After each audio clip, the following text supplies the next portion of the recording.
passer la parole à la salle. Quel est le point de vue du patient concernant le DNP? Écoutez, je pense que je serais mal représenté de parler du point de vue du patient, vu le nombre de patients et d'associations de patients dans cette salle. En fait, je crois que le patient est très attentif, si je résume, aux besoins de ce dossier médical partagé, et en même temps, il a une grande crainte sur la protection et l'utilisation de ces données. Je pense que c'est les deux oppositions qu'on rencontre majoritairement quand on a ce type de débat sur le DNP. Le DNP est nécessaire, il faut le mettre en place, mais comment on va expliquer aux patients que ces données seront protégées et qu'il n'y a pas de risque de devoir utiliser ces données dans un autre contexte. Donc je pense que le plus simple maintenant, c'est que la salle prenne la parole et puis pose ses questions. Est-ce qu'il veut commencer?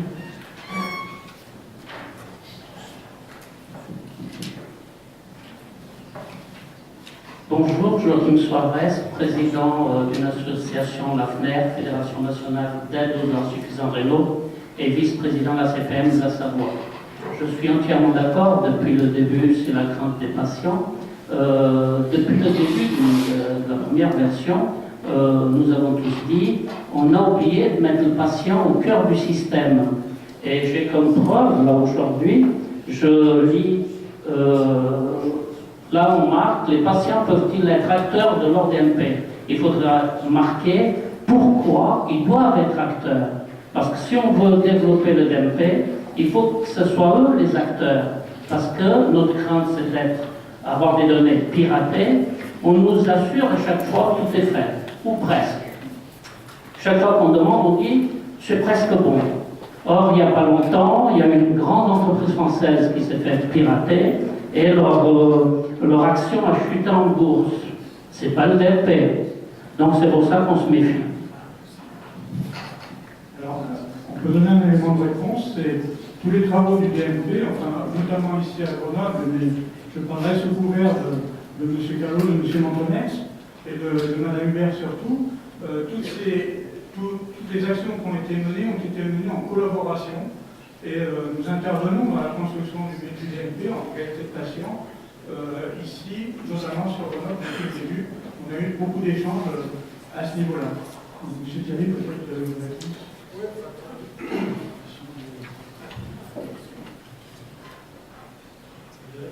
Vous avez raison de parler de risque. Le problème, c'est d'avoir le maximum de garanties pour que le risque soit minimisé, enfin le risque de brèche et de fuite informatique. Ça, je dirais, c'est plutôt bien fait en Europe. C'est pas fait bien dans le reste du monde, puisque c'est des risques quasiment exploitables. Par contre, comparer ça avec le risque de ne pas avoir les données transmises à l'intérieur de notre santé. Donc le problème, il y a bien une notion de bénéfice-risque. J'accepte un risque de brèche, j'aimerais qu'il soit le plus minime possible, mais en même temps, je l'accepte parce que je vois le bénéfice qu'il y a à ce que mes données communiquent plus et mieux entre les acteurs du système de santé, notamment à commencer par le système d'urgence. Donc, on est dans un contexte de balance bénéfice-risque, et il y a des gens qui disent la confidentialité des données peut bloquer, en fin de compte, la communication du système, et donc coûter des vies inutiles, parce qu'en l'absence d'une bonne communication de l'information, on sait que la fréquence des erreurs médicales dans le système est très élevée aujourd'hui, et les plus des deux tiers sont expliqués par des problèmes de communication des données.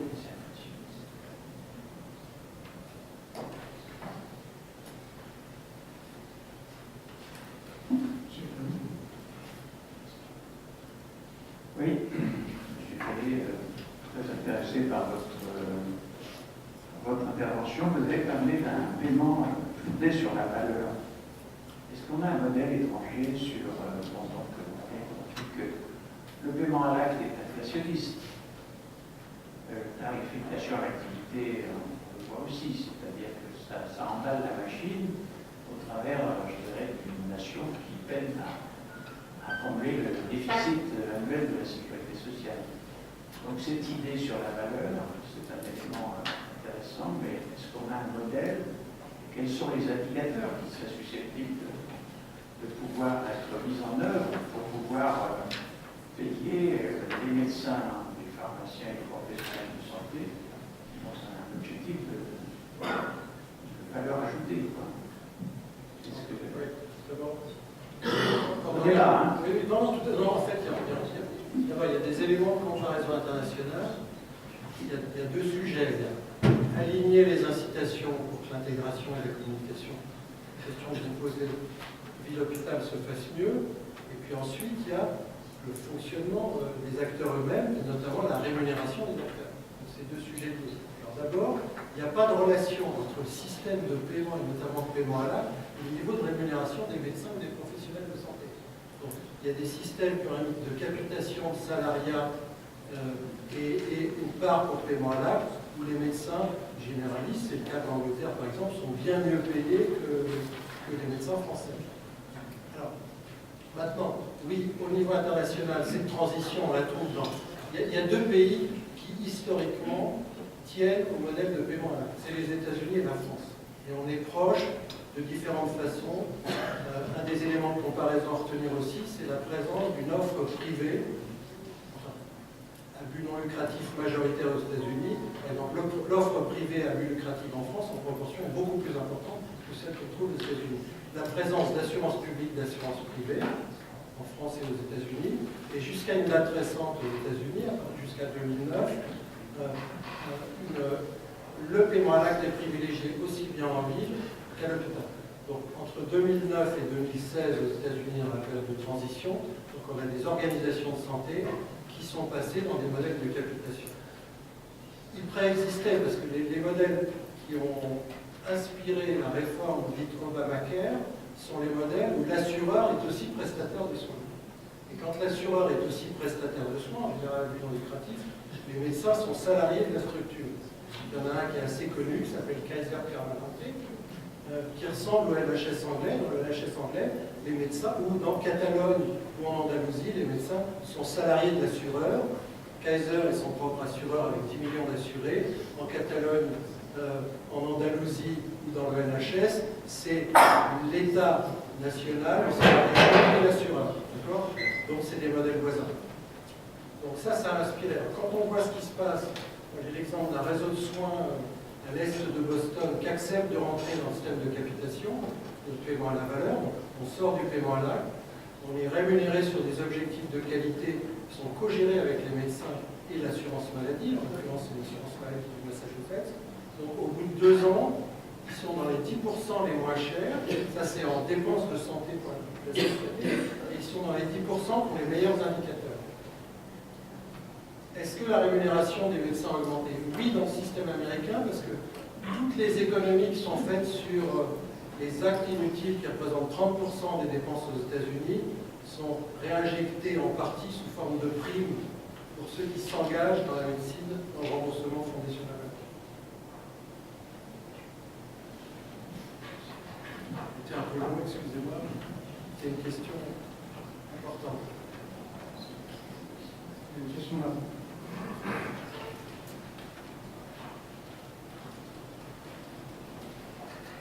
Bonjour. Plusieurs questions. D'abord, la sécurité, vous avez parlé de l'informatique, mais par rapport aux mutuelles, par rapport aux fuites éventuelles, par rapport aux mutuelles privées. Première question. Deuxième question, vous avez parlé de bénéfices-risques, de transmission de données, les qualités de diagnostic et le risque de fuite. Mais pourquoi pas, dans ce cas-là, éduquer les gens de façon à avoir les données sur eux, soit papier, soit carte à puce, mais avec un code, quelque chose de beaucoup plus sécurisé, avec, qui limiterait un peu plus les fuites. Qui les aide physiquement, d'une façon soit, voilà, électronique, mais portatif, soit papier, mais éduquer les gens. Pour dire qu'effectivement, il ne faut pas cacher certaines données aux médecins, il faut être un peu plus rigoureux, et tout ça dans l'éducation aussi, qui peut faire partie. En même temps, ça va montrer, si vous voulez, le niveau de rigueur de l'application. Et puis, voilà, c'est tout. C'était les 2 questions. Si je peux vous présenter, vous prenez la parole, merci de vous présenter. Oui, donc Richard Tamadon, je suis médecin généraliste urgentiste. Et troisième question qui me vient à l'esprit, tout à l'heure, je n'ai pas tout à fait compris au niveau profane, vous avez parlé d'augmentation de comment dire, poussé à la consommation? Vous vous positionnez de la part des médecins ou de la part des patients? Je n'ai pas bien tout à fait tout saisi. Sur la première partie, donc, la bonne façon d'avoir les données sur soi, ça s'appelle un smartphone aujourd'hui. Donc, oubliez les clés USB, tout ça. Le risque quand vous piquez votre smartphone et qu'on accède aux données réelles, simplement on accédera à les données d'un individu, donc ce n'est pas du tout le même ordre de grandeur.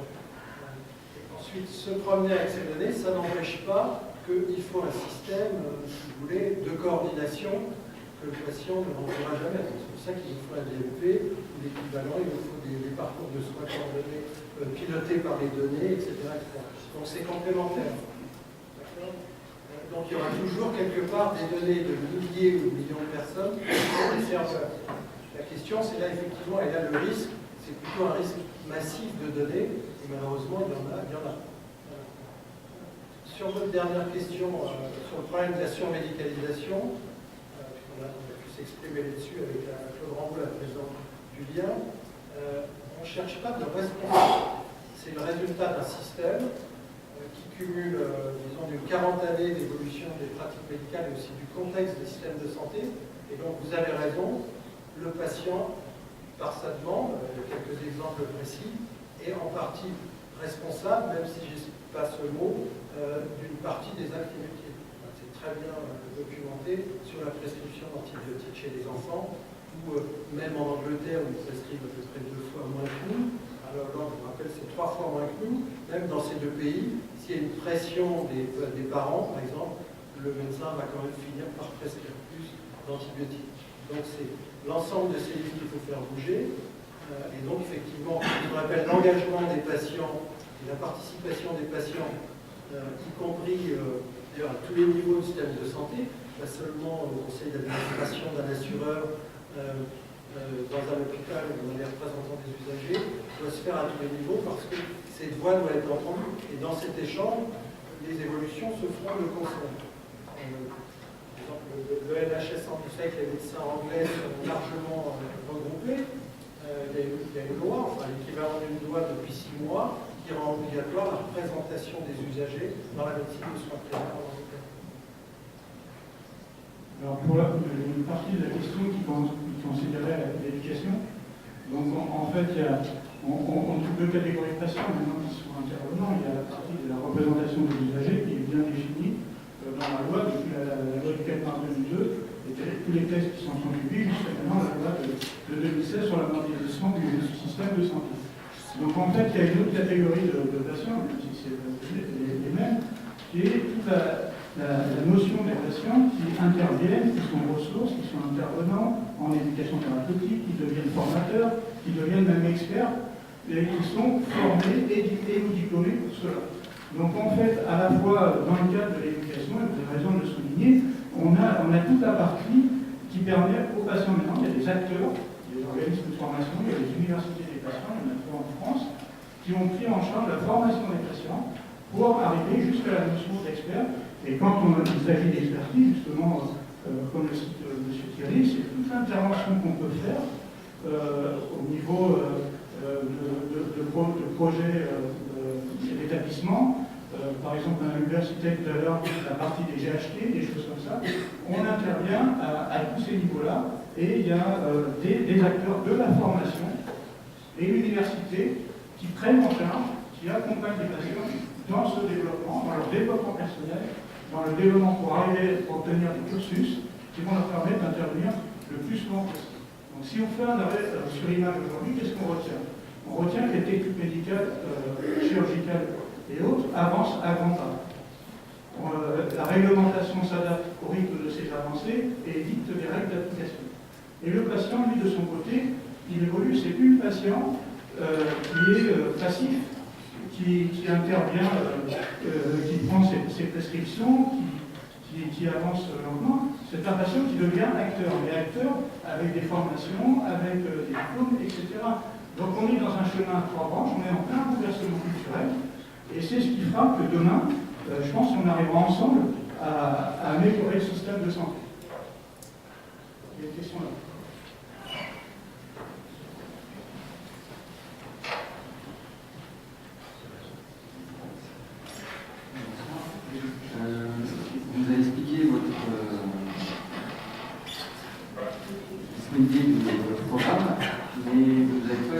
correctement le jour où il y aura un chaos, c'est-à-dire un bug informatique. Quels seront l'état des données et quelles seront les opportunités des patients pour avoir le retrait ou l'affichage de leur dossier pour pouvoir correspondre à telle spécialité médicale pour pouvoir se faire traiter. Merci. M. Verrier parlait tout à l'heure et dire, là aussi c'est du bénéfice-risque, mais d'une façon générale, même s'il y a quelques exemples, on connaît de bugs qui ont touché des hôpitaux ou des solutions nationales, ou des solutions régionales dans certains pays, la barre est mise tellement haute en termes de disponibilité, avec un coût que normalement la probabilité que ça arrive est relativement faible. Maintenant, l'idée de se balader avec une copie sur son smartphone, voire même de sortir d'éléments critiques sur une copie papier et les garder chez soi, n'est pas totalement stupide.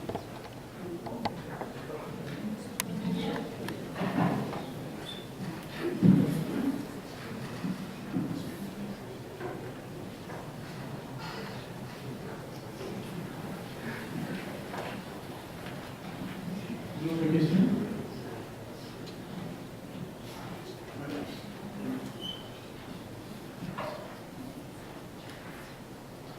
Oui, Dr. André entre l'Union régionale des professionnels de santé de la région Auvergne-Rhône-Alpes. Je suis très intéressé par cette question de sécurité des données parce qu'on est en train de changer d'époque.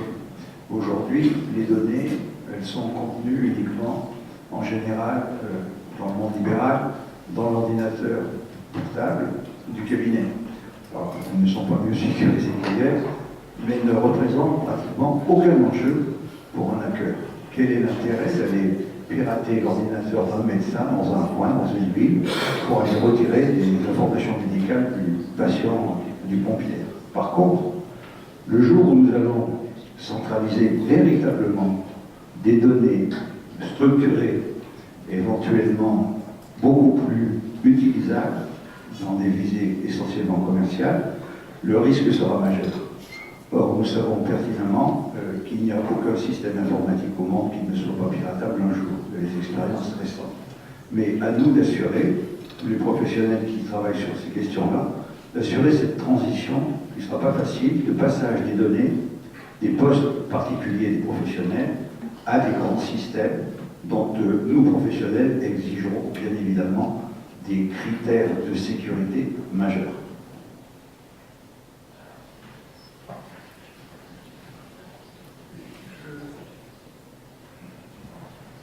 Oui, ça y est, ça fonctionne. Et on peut faire, il y a des réponses techniques à la problématique que vous venez de soulever. Il y a quelques années, on travaillait sur des systèmes assez faciles à pirater, qu'on appelait des mainframes, qui étaient des très gros ordinateurs. Aujourd'hui, on sait répartir par exemple, comme à la NASA, on utilise 10 000 micro-ordinateurs en réseau qui travaillent chacun indépendamment les uns des autres, et les données sont stockées et réparties sur cet ensemble-là. Donc pirater un seul ordinateur, c'est toujours quelque chose de faisable. Pirater 10 000 ordinateurs, ça devient un peu plus complexe. Par contre, il faut quand même être conscient qu'en matière d'informatique, la sécurité à 100% n'existe que lorsque vous débranchez votre box. Et quand on est médecin, le soir, rien ne vous interdit de couper le courant de la box et vous êtes sûr qu'au minimum, il ne se passera rien sur votre ordinateur. Alors, il y a des systèmes un peu plus sécurisés que d'autres, des systèmes de type Unix, qui sont un peu plus complexes à pirater pour un kidam. Il faut être déjà un peu plus compétent, mais c'est vrai qu'aujourd'hui, on n'est pas du tout à l'abri de ça. Je voudrais aussi revenir sur une intervention que vous avez faite tout à l'heure à propos des mutuelles. Donc, dans la mutualité, on a utilisé effectivement des centres de soins avec des médecins rémunérés et utilisé, si vous voulez, une idée de soins sur le résultat, sur la qualité du résultat par rapport au patient et non pas à l'acte. En Chine, il existe aussi un système équivalent où effectivement un médecin a un nombre de patients et ses revenus sont garantis, il est payé comme un fonctionnaire, Et ces revenus peuvent être amputés si effectivement un taux de malade du panel qu'il a à surveiller risque de se retrouver dans une situation médicale à grosse consommation. Donc je pense que petit à petit, cette approche-là, elle va avancer de plus en plus. Merci à vous. Donc le DMP, c'est quand même, je pense pour les patients, c'est quand même une bonne chose. On parlait de sécurité. Je pense qu'être détenteur de ces données pour les transmettre aide aussi les médecins. Enfin, ce sera ce que je réponds. Parce que quand le patient arrive et qu'il n'a pas toutes ces données, c'est peut-être plus compliqué et ça ne favorise pas les diagnostics. Je vous remercie.